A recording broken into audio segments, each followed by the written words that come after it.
Расте бројот на граѓани кои негативно ги чувствуваат драстичните промени на температурата, болки во желудникот, промени во крвниот притисок, срцеви проблеми, главоболка, појава на депресија и анксиозност се симптомите кои најчесто се манифестираат при променливото време, кои влијаат врз здравјето не само кај хроничните болни, туку негативни последици се јавуваат и кај здравите луѓе од сите возрасти. Докторите велат дека наглите промени предизвикуваат се поголем број граѓани да стануваат метеопати. Ова време најповеќе влие на старите и на хронично болните, тоа е со покачување на притисок, со вртоглавици, со градни болки, во таа насока. Иначе, исто во континуитет се продолжува и оваа недела, високофебрилни доаѓаат на преглед во нашата амбуланта. По пониските температури кои ги имавме минатата недела, синоптичарите за следниот период најавуваат пеколни температури. Заради тоа, надлежните препорачуваат да се следат препораките препишани од Министерството за здравство. Да се избегнува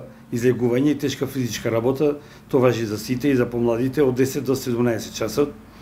Потоа да се носи лесна и светла облека, да се носат капи и темни наочари, да не се конзумира тешка и мрсна храна, да се конзумираат многу течности. Лекарите велат дека на температурните разлики најмногу се осетливи хронично болните лица и оттаму апелираат редовно да земаат препишаната терапија, да се придржуваат на советите на лекарите, како и редовно да се јавуваат на контроли. Исто така, поради повисоките температури, потребен е повисок степен на внимание при подготовка и консумирање на храната.